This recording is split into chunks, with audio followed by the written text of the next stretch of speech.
Listen to me, because this is your life, this is your money, and this is your security we are talking about.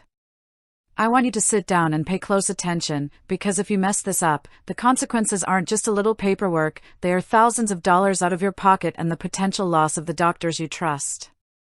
Now, most of you think that once you've picked a Medicare plan, you are locked in a room and the door is bolted shut until January 1st. You're sitting there, maybe you're frustrated because your premiums just went up, or your favorite specialist is suddenly out of network, or heaven forbid, the medication you need to stay healthy is no longer on the formulary. You feel trapped. You feel like you have no power. And fear starts to creep in. You wonder, am I stuck with this mistake for the next 8 months? I am here to tell you that fear is a useless emotion unless it drives you to action. You need to understand the rules of the game so you can play it to win. Can you switch Medicare plans mid-year? The answer is, maybe. But maybe isn't good enough for your retirement. You need to know the how and the when. First, let's talk about why you're even asking this. Usually, it's because something changed. You moved, you lost coverage, or the plan you chose during open enrollment turned out to be a disaster. You're worried that if you try to change, you'll end up with a gap in coverage, or worse, be denied because of a pre-existing condition. Let's clear the air right now. Medicare is not like private insurance you had through your employer. There are windows of opportunity, and if you miss them, you are indeed stuck. If you are on a Medicare Advantage plan, that's Part C, and you realize in February or March that you made a colossal mistake, you actually have a very specific safety valve. It's called the Medicare Advantage Open Enrollment Period. It runs from January 1st to March 31st. During this time, you can switch to a different Medicare Advantage plan or drop it entirely and go back to original Medicare. But listen to me, if you go back to original Medicare, you must remember to sign up for a Part D prescription drug plan, or you will be hit with a late enrollment penalty that stays with you for the rest of your life. Do you hear me? For life. But what if it's May? What if it's August?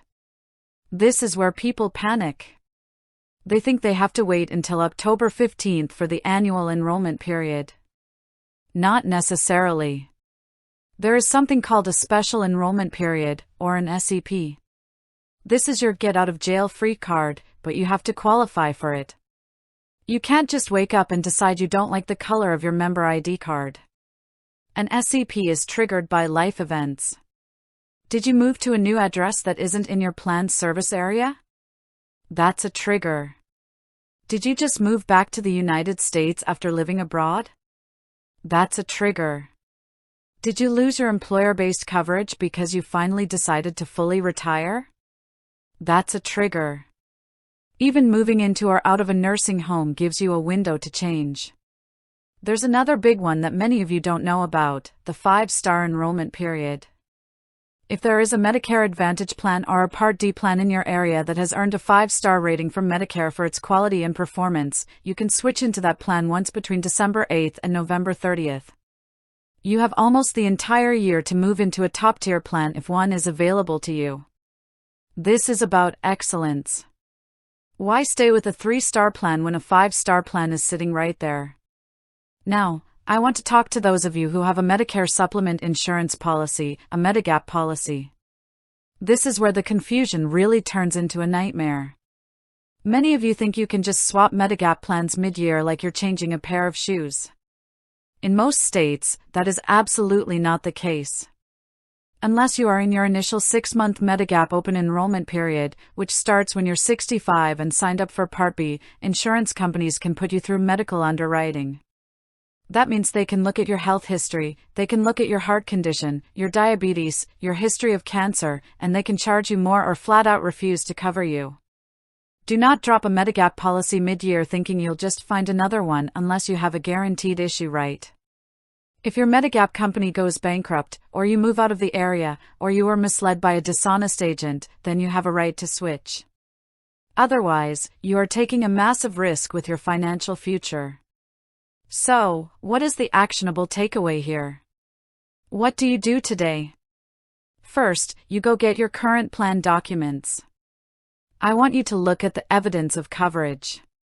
If you are unhappy, identify exactly why. Is it the doctor?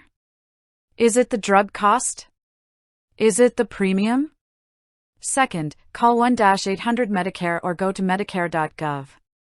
Do not call an insurance agent first, they often have a vested interest in selling you a specific product.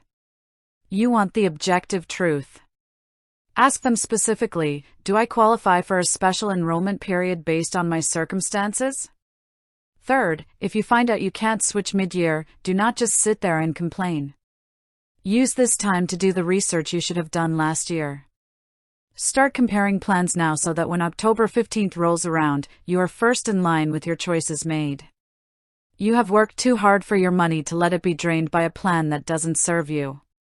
You must be the master of your own ship. Stand up, get the facts, and make the move if the window is open. If it's closed, you prepare. You stay strong, you stay smart, and you stay secure.